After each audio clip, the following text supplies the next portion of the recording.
Shalom, sean muy bendecidos todos. Es un gozo para mí estar nuevamente con ustedes una semana más en este estudio que estamos haciendo acerca del ministerio de Jesús aquí en la tierra. Muchos sabemos quién es Jesús, creo, pero no conocemos lo que Él vino a hacer aquí en la tierra. Y esto es algo muy importante que necesitamos conocer, porque esto ayuda mucho en nuestras vidas, y no solo en este tiempo, sino cuando partamos también de este mundo. Yo espero que estas enseñanzas sean de gran bendición para ti, y te voy a pedir que si te gusta el video, pues le des manita arriba, que lo compartas con otras personas.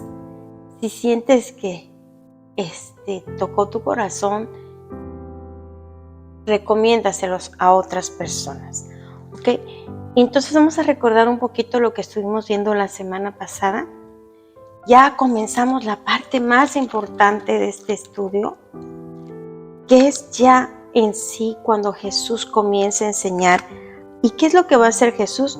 Va a comenzar a enseñarnos lo que es el ministerio de Jesús, lo que es la palabra de Dios.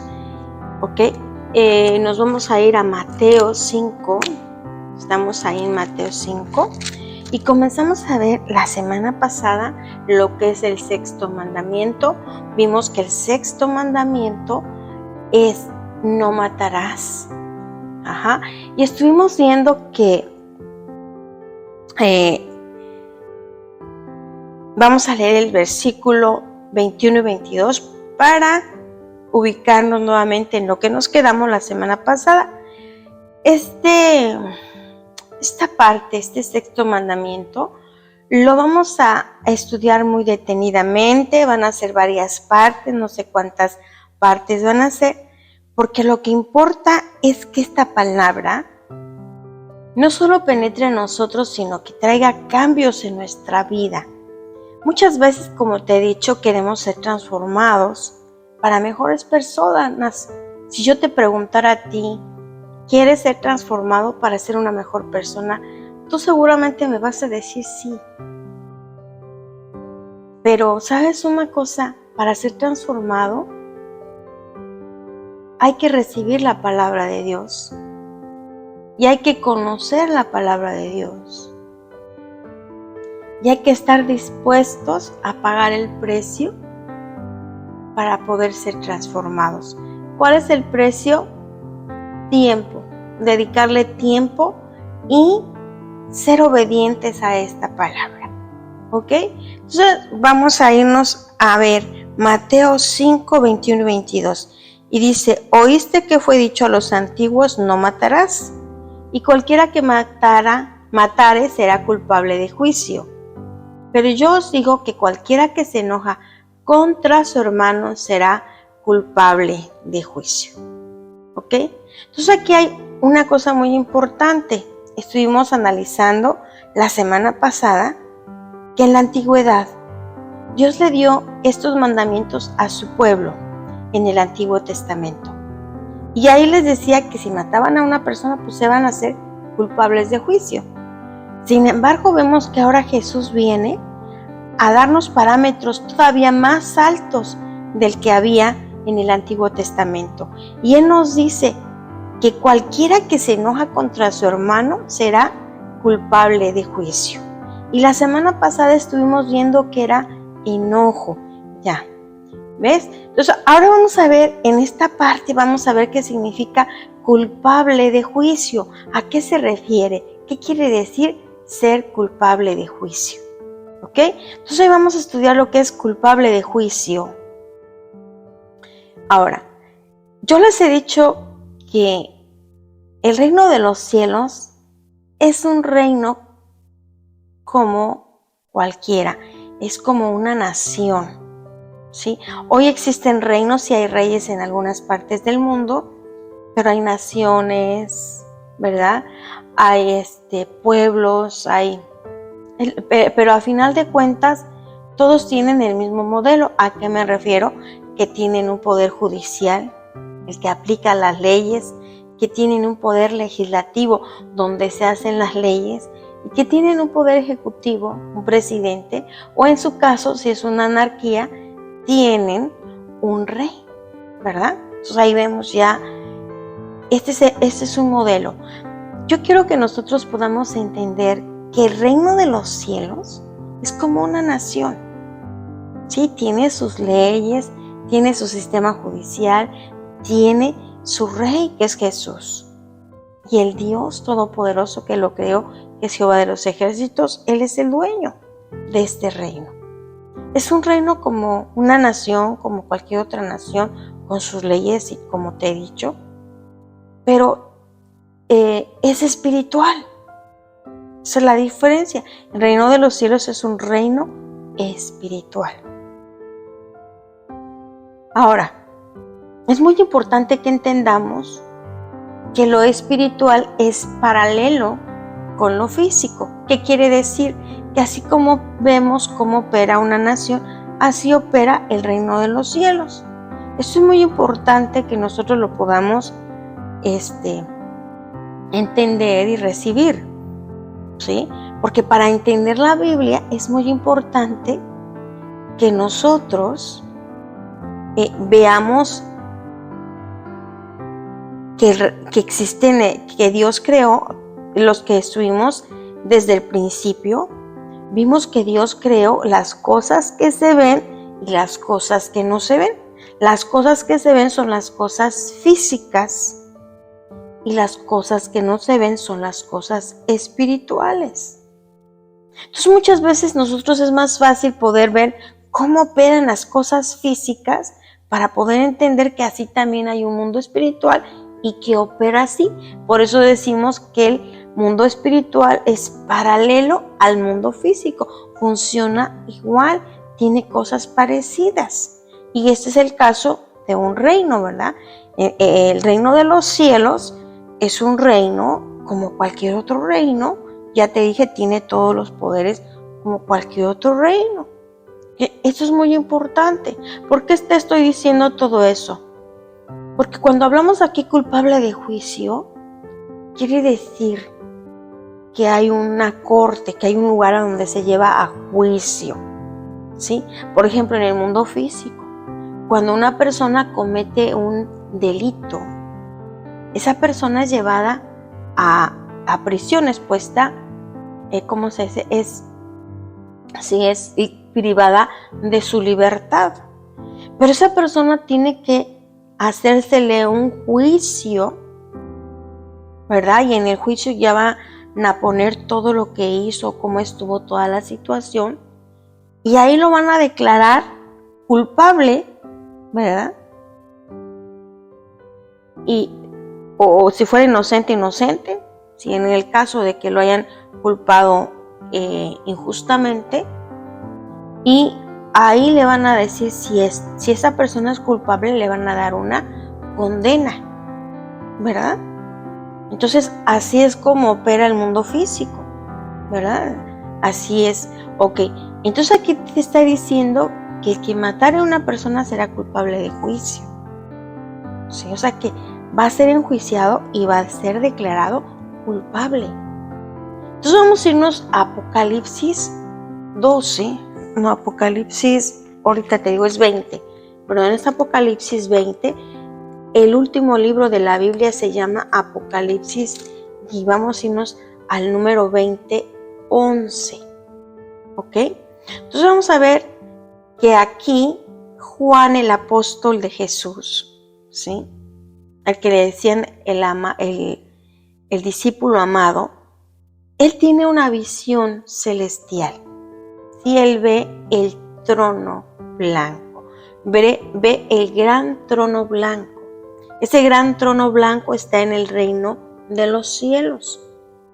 Yo te he hablado muchas veces que aquí en la Biblia, que la Biblia no es cualquier libro. ¿Por qué? Porque aquí en la Biblia nos hablan de cosas espirituales y de cosas físicas. Y aquí, cuando vemos las cosas espirituales, pues nos va a costar un poquito trabajo recibirlas y entenderlas. ¿Por qué? Porque no estamos habituados a hablar de cosas espirituales, porque no estamos habituados a vivir las cosas espirituales. Yo te he dicho muchas veces que la Biblia nos dice que nosotros somos un espíritu que habita en un cuerpo y que tenemos una alma. Somos espíritu, alma y cuerpo. Espíritu porque hay un reino espiritual y mi cuerpo físico porque vivo en un mundo físico. Y mi alma conecta a mi espíritu con mi cuerpo. ¿Ok? O sea, conecta el mundo espiritual con el mundo físico. ¿Ok? Entonces aquí vamos a ver que Juan, el discípulo amado, fue llevado al cielo, así como lo escuchas. Eso puede suceder, sí. Yo te he dicho que el reino de los cielos no es nada más para cuando nos muramos. El reino de los cielos es para vivirlo aquí, porque el reino de los cielos es un reino espiritual y nos dice la palabra de Dios que Jesús vino a traer el reino. Y lo primero que hace Jesús cuando comienza a hablar y a enseñar es a enseñarnos del reino de los cielos. ¿Y por qué nos comienza a enseñar las leyes del reino de los cielos? Porque para poder llegar a vivir en el reino de los cielos hay que pagar un precio, que es cumplir con sus leyes. ¿Ok? Eso es muy importante. Así como cualquier país, para que podamos vivir en un país, nosotros debemos de cumplir con las leyes de ese país. ¿Qué sucede cuando alguien quebranta una ley en un país? Pues lo privan de su libertad, ¿verdad? Lo meten a la cárcel, le hacen un juicio, decretan una sentencia. Y esa persona no va a poder andar por ese país como él quisiera, sino que va a estar confinado en un lugar. ¿Por qué? Porque no se sujetó a las leyes de ese país. Entonces es lo mismo. O sea, siempre debemos de ver el mundo espiritual paralelo al físico para que lo podamos entender mejor. Y dice el versículo 11, Apocalipsis 20, versículo 11, si tú tienes tu Biblia, busca Apocalipsis 20, versículo 11, y dice: y vi un gran trono blanco, y al que estaba sentado en él, de delante del cual huyeron la tierra y el cielo, y ningún lugar se encontró para ellos. Dice, y vi un gran trono blanco. Ese gran trono blanco es el lugar de gobierno del reino de los cielos. Por ejemplo, aquí en Estados Unidos, en Washington está la Casa Blanca, que es el lugar de gobierno. Ahí es desde donde gobierna el poder ejecutivo, el presidente. Ese es el lugar de gobierno. Desde ahí él gobierna, ¿verdad? Entonces, igual acá no hay una Casa Blanca ni un palacio, ¿cómo se llama el de México? El Palacio Nacional, creo que ya se me fue ahorita, ¿sí? Pero hay un gran trono blanco, ¿sí? Y ahí está sentado ¿quién? El Dios Todopoderoso, ¿sí? Y dice, y al que estaba sentado en él, ¿sí? De delante del cual huyeron la tierra y el cielo, y ningún lugar se encontró para ellos. ¿Qué nos dice eso? Que el mismo cielo y la tierra huyen, o sea, que ese trono es un trono que está sobre todo trono, sobre todo autoridad. El reino de los cielos es el reino del Dios que creó todas las cosas. Es un reino eterno. ¿Qué quiere decir que es eterno? Que ha existido, que existe y que existirá por siempre. Entonces, las cosas espirituales son cosas eternas que van a existir por toda la eternidad. Nunca van a dejar de ser. ¿Sí? Hay las cosas físicas, no. Una nación puede llegar a su cúspide, puede ser un gran imperio y después decae y hasta llega a desaparecer, por ejemplo, como Babilonia. Babilonia fue el primer imperio que se levantó, pero cayó, ya no es más, ya no existe. ¿Por qué? Porque era un reino físico y las cosas físicas tienen un término, pero las cosas espirituales no son eternas, ellas son eternas. Y este es el caso del trono celestial, de ese gran trono blanco, desde donde está el Dios Todopoderoso gobernando. Y dice el versículo 12, y vi a los muertos, grandes y pequeños, de pie ante Dios. O sea, cuando nosotros, algo seguro es que un día nos vamos a morir, todos. Si hay algo seguro para todos, es que un día vamos a morir. Un día vamos a partir de esta tierra. Y va a haber un día en que todos nos vamos a presentar ante ese trono blanco, ante ese gran trono blanco, para dar cuenta de todo lo que nosotros hicimos aquí en la tierra, de todos nuestros actos, de todo. Dice, y vi a los muertos grandes y pequeños. ¿Quiénes son los grandes? Los poderosos, los ricos, los que han ostentado mucho poder por sus riquezas, o por su fama, o por lo que sea. ¿Sí? Esos son los grandes, los muertos grandes. Y los pequeños, pues personas comunes, corrientes, que no son grandes personalidades, que no son ricos, que son gente normal. ¿Sí? Porque ante Dios, los grandes y los pequeños son lo mismo. Ahí no hay poderosos, ahí no hay que el más rico, que el más poderoso, ahí no, ahí todos somos iguales. ¿Ok? Dice, y los libros fueron abiertos. Hay unos libros donde se escribe todo lo que hacemos. Ahí está escrito las cosas justas y las cosas injustas, las buenas y las malas. ¿Sí? Dice, y otro libro fue abierto, el cual es el libro de la vida. Hay un libro que se llama el libro de la vida. ¿Sí? Y cuando nosotros recibimos al Señor Jesucristo como nuestro Señor y Salvador y decidimos seguirlo, ¿qué quiere decir? Buscamos de su palabra, le damos tiempo para aprender de su palabra, para obedecer su palabra, sus mandamientos, todo. Entonces nosotros somos anotados en el libro de la vida. Cuando nosotros no seguimos a Jesús, no creemos que Él sea el que haya pagado por todos nuestros pecados, entonces no somos inscritos en el libro de la vida. Y entonces vamos a ser juzgados. Sí, dice, el cual es el libro de la vida, y fueron juzgados los muertos por las cosas que estaban escritas en los libros según sus obras.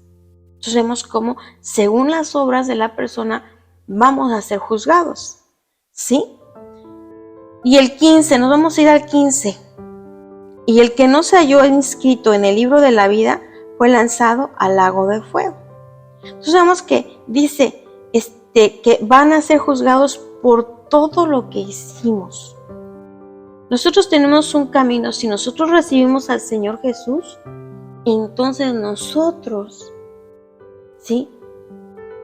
Pero no solamente recibimos al Señor Jesús, sino que decidimos buscarlo, decidimos aprender de su palabra, decidimos obedecer sus mandamientos, y entonces somos inscritos en el libro de la vida. ¿Y eso qué quiere decir? Que tenemos derecho de ir al reino de los cielos cuando nos muramos. ¿Sí? Pero si nosotros no estamos inscritos en ese libro, entonces vamos a ser juzgados. Y dice que el que no esté inscrito en ese libro va a ser lanzado al lago de fuego. Entonces cuando dice ay que somos culpables de juicio, quiere decir que entonces nosotros vamos a tener esta condena. ¿Por qué? Por no haber cumplido con los mandamientos de Dios. ¿Ok? Entonces eso quiere decir cuando dice si alguien mata es culpable de juicio. ¿Sí? Entonces yo este día quise que tú supieras qué es ser culpable de juicio. Eso es un tema muy delicado. Yo espero que no te molestes. A lo mejor me dirás, no, pero eso, ¿cómo yo sé que eso es cierto? Yo te he dicho que la Biblia fue escrita en un transcurso de 1500 años. Que no se contradice, que un versículo se explica por otro versículo. Y lo que te trato de decir es que esto es así, porque la Biblia han pasado miles de años y la Biblia sigue siendo el libro que te ayuda a conocer a Dios. Sigue siendo el libro, la Biblia, que te transforma y que transforma tu vida. Entonces, la Biblia es verdadera. Y yo te invito a que tú sigas constante en estas enseñanzas, porque ahora viene lo mejor, viene lo más bueno, que es la palabra de Dios, que Jesús nos va a enseñar a través de esta parte y que es la que nos va a transformar. Yo sé que esta parte es dura porque vas a decir, ay, pero qué cosas estás diciendo, pero créeme que esto es verdadero y yo te invito a que sigas estudiando y vas a ver que si tú decides seguir al Señor Jesús y conocer su palabra y ser obediente a su palabra, tu vida va a cambiar. Yo te lo aseguro que tu vida va a cambiar.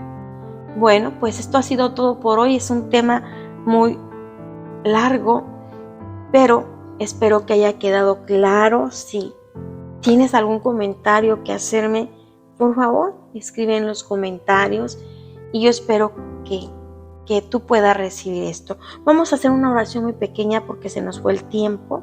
Vamos a inclinar nuestra cabeza, cerrar nuestros ojos y vamos a decir, Padre Celestial, en el nombre de Jesús, yo te pido que esta palabra que hoy he escuchado pueda penetrar a mí, que yo la pueda entender, que yo pueda entender qué importante es que que Jesús sea mi Señor y mi Salvador, y qué importante es que yo pueda conocer tu palabra y que yo pueda ser obediente para poder tener un lugar en el reino de los cielos. Ese lugar que es un lugar hermoso, donde no hay llanto, donde no hay dolor, donde no hay enfermedad, donde no hay destrucción, donde no hay pobreza, donde no hay nada malo, sino que todo es bueno. Todo esto te lo pedimos en el nombre poderoso de Jesús. Amén.